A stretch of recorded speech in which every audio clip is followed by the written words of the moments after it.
Somewhere right now, a person is watching a video that promises them money while they sleep. They're sitting at a desk, probably tired from a long day at work, laptop glowing in a dark room.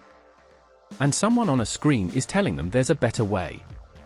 A way to earn without working. A way to build wealth on autopilot.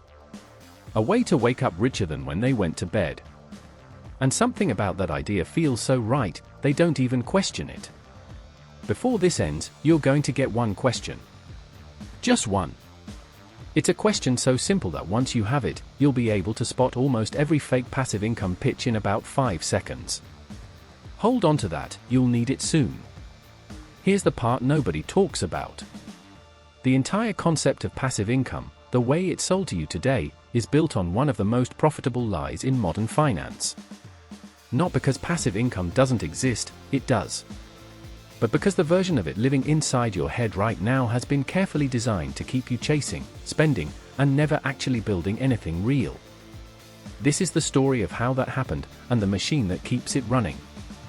To understand the passive income myth, you need to understand when the phrase actually entered your vocabulary. For most of modern history, people understood money in simple terms. You work, you get paid, you spend, or you save.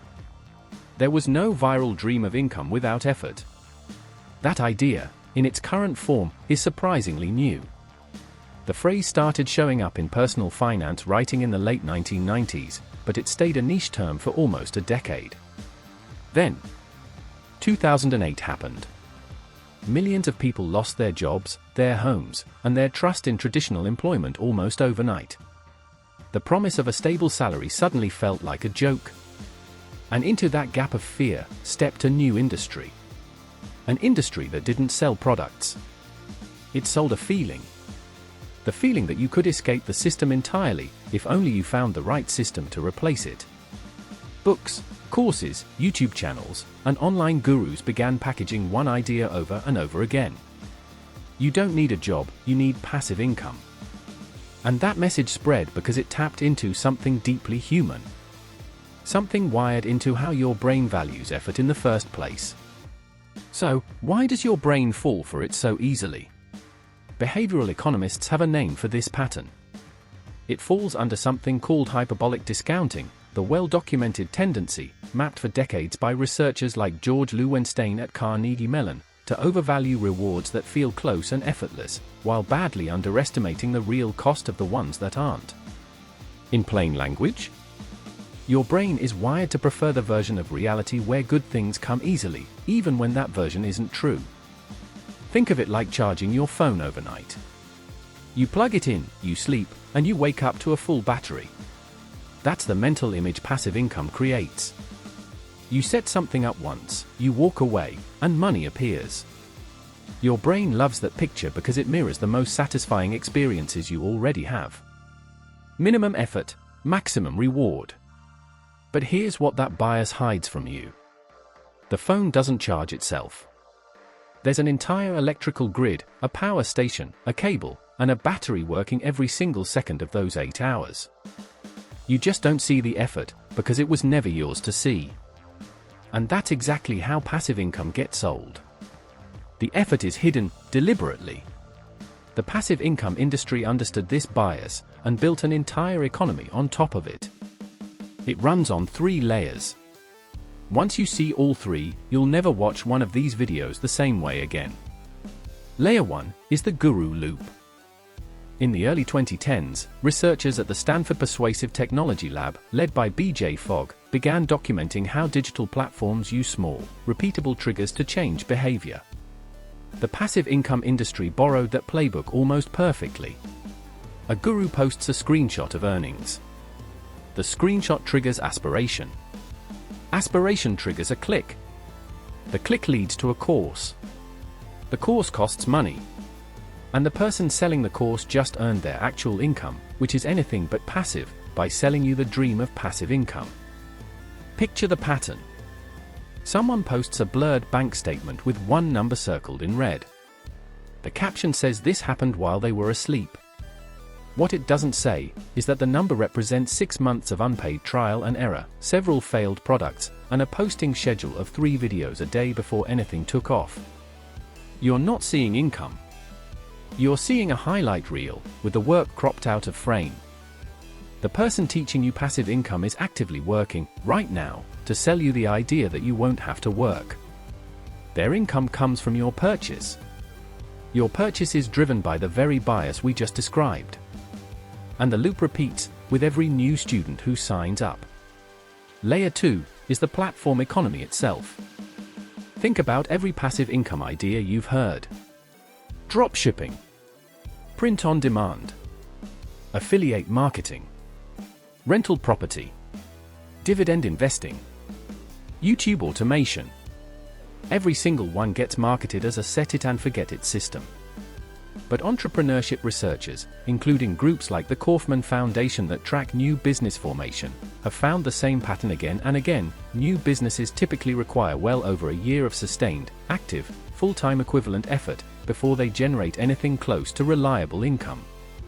Most never reach a point where the owner can step away entirely. That doesn't sound very passive. The reason you rarely hear this part has a name too. Psychologists call it survivorship bias. You only see the winners.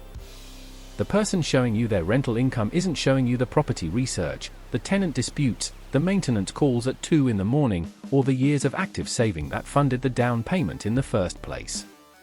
The person showing you their dividend portfolio isn't mentioning that they invested consistently for 15 years before those dividends became meaningful.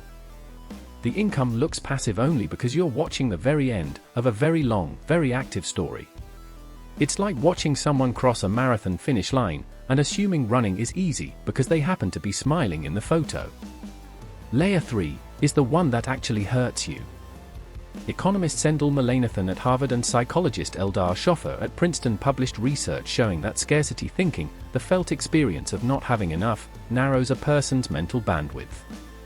When you believe passive income is the answer, and you haven't achieved it yet, your brain starts running on financial anxiety. You feel behind. You feel like everyone else has cracked the code except you. And that anxiety pushes you toward worse decisions. You buy another course. You chase another shortcut.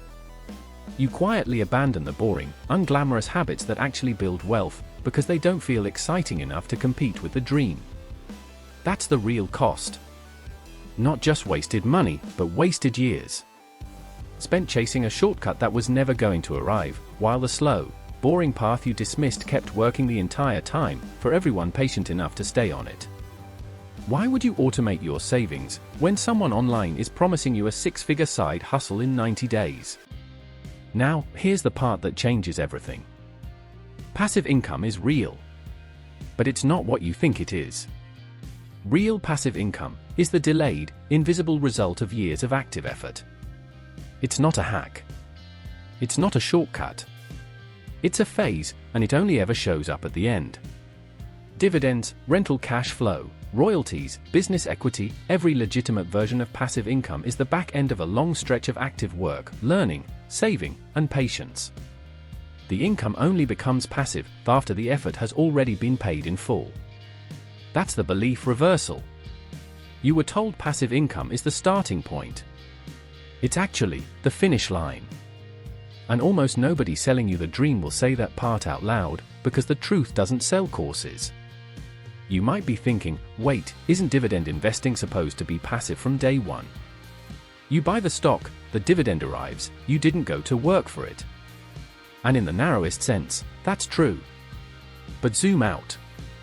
Nobody starts with enough capital for those dividends to matter. Someone had to earn that capital first, through years of active income, then choose to save instead of spend it, then leave it invested through market crashes that made most people panic and sell. The dividend check is real. The passivity isn't free. It was bought, in advance, with a decade of decisions nobody films. So, here's that one question I promised you at the start. The next time you see a passive income pitch, ask this: what did they do before this became passive, and how long did that take? If the answer is vague, rushed, or missing entirely, you're not looking at a system. You're looking at an advertisement for one. So, what actually works? Stop chasing passive income, and start building active income skills that compound.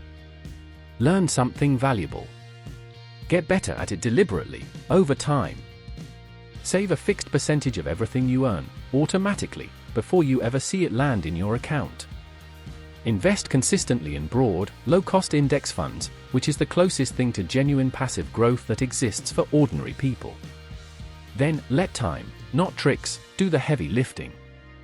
The real formula isn't exciting. Earn actively. Save consistently. Invest boringly. Wait patiently. Done for 10 or 15 years, that sequence produces the exact outcome every passive income guru is promising you in 90 days. The only difference is, this version actually arrives. Somewhere right now, a person is watching a video that promises them money while they sleep. But you're no longer that person. Because you now see what they can't. The dream isn't the destination. The dream is the product. And the moment you stop buying the dream, you can finally start building the real thing. If this reframed how you think about passive income, the next step is simple. Stop looking for the shortcut, and start building the one thing that actually compounds, a skill worth paying for.